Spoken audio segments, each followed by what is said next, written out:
আসসালামু আলাইকুম বন্ধুরা, আজকে আবার আরেকটা গল্প নিয়ে চলে আসলাম। কালকের পর্বে তোমরা তো দেখেছিলে এখানে লাবণী আর ফাতেমা মিলে মাস্টারের কথা বলছিল। তাহলে তাই হোক, তুমি যা ভালো মনে করো তাই হোক। যাই, আমি একটু কাত হই, ভালো লাগছে না, শুয়ে থাকি। হ্যাঁ হ্যাঁ, মুন্না তো মনে হয় ম্যাগি খায়নি, আমরা তো সবাই খেলাম। হ্যাঁ আপা, মুন্নাকে আমি বরঞ্চ ম্যাগিটা তামিমের হাত দিয়ে দিয়ে দিও, ঘরে খেয়ে নেবো। ওর বলে ঘুম পাচ্ছে, ও আবার একটু ঘুমকুমরি না। আচ্ছা ঠিক আছে, তাই করো, মুন্নাকে দিয়ে দাও। আর আমিও শুয়ে পড়ি, রাত অনেক হয়ে গেছে, আজকে আর কিচ্ছু আমি ভাত টাত খাবো না, তোমরা খেয়ে নাও। আমারও তো খেতে ইচ্ছে করছে না। আচ্ছা, আপনার ভাই যদি খায় ওকে দিয়ে, আর বাদ বাকি যা খাবার আছে সব আমি ফ্রিজে তুলে রাখছি, সকালে গরম করে খাওয়া যাবে, আর একটু রুটি বানালেই হয়ে যাবে। এই বলে তো লাবণী রান্নাঘরের দিকে সমস্ত খাবার মাটি তুলতে গেল ফ্রিজে। এখানে দেখতে দেখতে তামিমের খাওয়াও শেষ। তামিম, তোমার তো খাওয়া হয়ে গেছে, তাহলে আমি তোমাকে বাড়িতে করে দিয়ে দিই, তুমি মুন্নার জন্য নিয়ে যাও, ঠিক আছে? তাহলে মুন্না খেয়ে নিতে পারবে।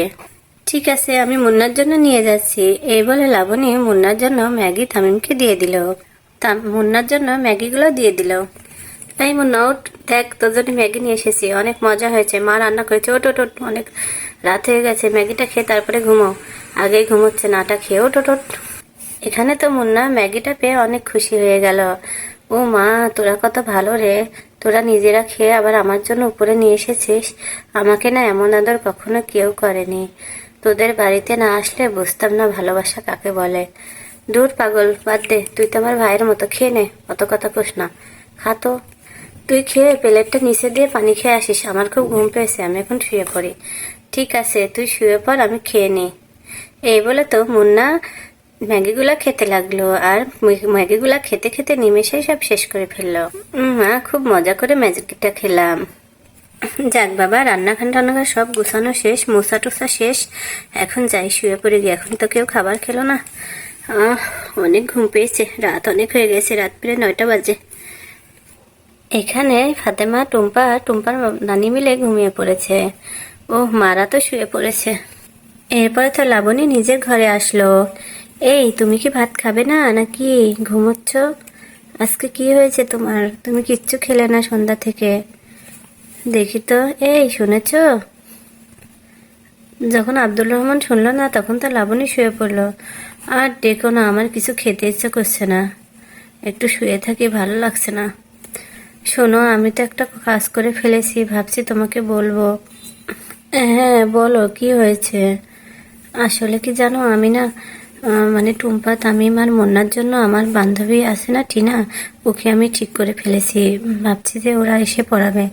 আপু আমাকে আগেই জিজ্ঞেস করলো, কিন্তু আমি বলেছি তুমি বলেছো ঠিক করতে। আমি কি ভুল করে ফেলেছি নাকি? আরে না না, তুমি ঠিকই করেছো। ওরা তো ছোট মানুষ, এখন তো পড়তে চাই না।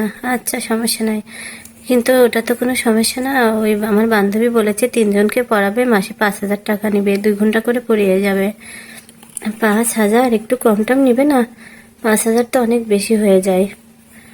না, কম না কেউ হয় না। এখন তো সবাই অনেক বেশি, জানো তো, বাসার উপর পড়াবে, তারপর ছোট বাচ্চা। উম, আচ্ছা, সমস্যা নাই, ঠিক আছে, তুমি শুয়ে পড়ো, আসতে বলো, আর কি করার। খুবই ভালো কাজ করেছো। আমার খুবই ভালো লাগলো যে তুমি আমার বোনের মেয়েদের দিকে, ছেলেদের দিকে এত খেয়াল রাখছো। সত্যি কথা বলতে কি জানো, আমি এরকম একজনই চেয়েছিলাম যে আমার বোনের ছেলে মেয়েদেরকে ভালোবাসবে। বাপ হারা ছেলে মেয়ে, ওদেরকে আমি ছোটবেলা থেকে অনেক আদর করে মানুষ করেছি। হ্যাঁ হ্যাঁ, টুম্পাকে দেখলে, তামিমকে দেখলে আমারও অনেক মায়া লাগে, সঙ্গে সে এসে মুন্নাটাও মাওরা, অনেক খারাপ লাগে। আচ্ছা ঠিক আছে, শুয়ে পড়ো, ওদেরকে আমরা ছাড়া আর কে দেখবে? হ্যাঁ হ্যাঁ, তাই তো। আচ্ছা শুয়ে পড়ো, সকালে আবার আজকে আমার শরীরটা ভালো লাগছে না। এই বলে তো লাবণী আর আব্দুর রহমান শুয়ে পড়লো। এখানে যখন সবাই ঘুমিয়ে পড়েছে, তখন তো টুম্পার ঘুম হচ্ছে না। ও নানু, নানু, নানু ভাই, তুমি কথা শুনছো নানু? কি হয়েছে টুম্পা সোনা, তুমি এরকম করো কেন মা? নানু, আমার অনেক গল্প শুনতে ইচ্ছে করছে, তুমি আমাকে গল্প শোনাবে না?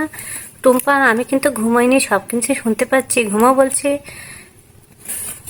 আচ্ছা আচ্ছা, আমি শুয়ে পড়েছি, আর বকা লাগবে না, যাও। এরপরে তো সবাই যখন বাড়িতে ঘুমিয়ে যায়, এখানে তো সকাল সকাল হয়ে যায়। তারপরে তো লাবণী ঘুম থেকে উঠে পড়ে। বা অনেক সকাল হয়ে গেছে, আজকে তো আমার বান্ধবীর আসার কথা আছে। মা উঠে পড়েছেন? হ্যাঁ মা, অনেক সকালে উঠেছি। আচ্ছা মা। মা রাতের তো অনেক ভাত আছে, তা এখন কি রান্না করব? যা ভালো হয় তোমরা করো মা, আমাকে আর এর ভিতরে টেনো না। লাবণীর শাশুড়ি সংসারের কোনো কথাই শুনতে চায় না। এমন শাশুড়ি পেয়েছি বাবা, আমার সংসারের দায়িত্ব সব আমাকেই দিয়েছে। ভাগ্যের ব্যাপার এরকম শ্বশুর বাড়ি পাওয়া। যাই হোক, আমি ঝটপট কটা রুটি বানিয়ে ফেলে আর একটু সবজি রান্না করে ফেলি।